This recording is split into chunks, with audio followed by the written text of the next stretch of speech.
안녕하세요. 법무법인 백송의 윤재원 변호사입니다. 여러분은 친권 양육권이라는 단어를 들어보신 적이 있으실 텐데요. 오늘은 친권 양육권이란 무엇인지, 그리고 부모로서의 권리와 의무는 친권 양육권과 어떠한 차이가 있는지에 대해서 말씀을 드리고자 합니다.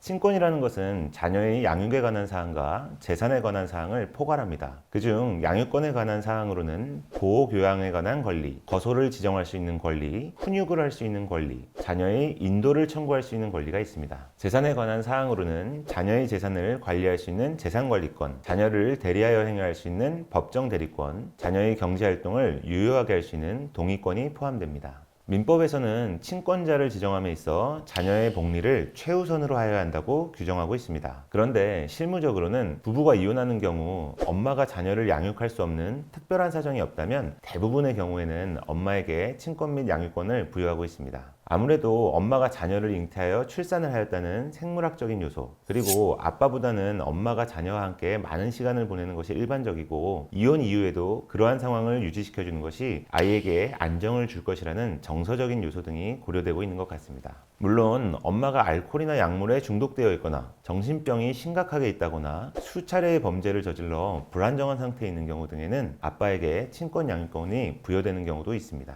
부부가 이혼을 함에 있어 친권자와 양육권자가 분리되는 경우 여러 가지 불편한 점이 발생할 수 있고, 따라서 친권과 양육권은 모두 한 명에게 지정되는 것이 일반적입니다. 다만 양육권자가 재산에 관한 능력이 많이 부족하거나 자녀의 재산 보호 등을 위해 친권을 공동으로 행사하는 것이 바람직하다고 판단되는 경우에는 친권자와 양육권자를 분리하거나 친권을 공동으로 행사하도록 하는 것도 가능합니다. 친권이 없는 부모는 자녀에 대해서 아무런 권리 의무가 없을까요? 모두 아시겠지만 절대 그렇지 않습니다. 부모는 친권이 없더라도 부모와 자녀의 친자관계 그 자체는 변함없이 존속하고, 친자관계에서 발생하는 권리 의무는 영향을 받지 않습니다. 자녀에 대한 부양 의무를 부담하기 때문에 양육권자에게 양육비를 지급해야 하고, 누군가 사망하는 경우 부모와 자녀 간 상호 간의 상속권은 그대로 존재합니다. 또한 미성년자의 혼인이나 입양 같은 신분 관계에 있어서 동의권도 그대로 보유합니다. 부부 중 일방이 사망한 경우에는 당연히 생존한 일방이 자녀에 대한 친권과 양육권을 단독으로 보유하게 됩니다.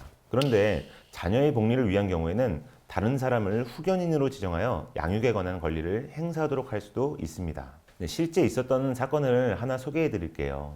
엄마가 암으로 투병 생활을 하던 중 아빠가 가출을 했고, 투병 생활을 하던 엄마의 생활비를 지원하거나 도움을 주지 않았고, 딸에 대한 양육비만 지급을 하였습니다. 결국 엄마의 아빠, 즉 외조부가 함께 생활하면서 엄마의 투병 생활을 돕고 딸을 키웠습니다. 결국 엄마는 아빠를 상대로 이혼 소송을 청구했는데, 이혼 소송 중 엄마가 사망하게 되었습니다. 이에 따라서 아빠가 단독으로 딸에 대한 친권과 양육권을 보유하게 되었고, 외조부인 장인을 상대로 딸에 대한 인도를 청구하게 됩니다. 그런데 당시 딸은 어느덧 초등학교 5학년이 되었고, 아빠가 아픈 엄마를 돌보지 않아 엄마가 너무나 힘들게 사망했다는 점에서 아빠에 대해 매우 강한 적개심을 갖고 있었습니다. 결국 법원은 아빠가 친권 자체는 보유를 하되 양육권은 제한을 했고, 외조부를 후견인으로 선임해서 양육에 관한 전권을 행사하도록 해주었습니다. 자녀에 대한 복리가 최우선이기 때문에 법원으로서는 딸의 입장을 잘 살펴주었던 것 같습니다.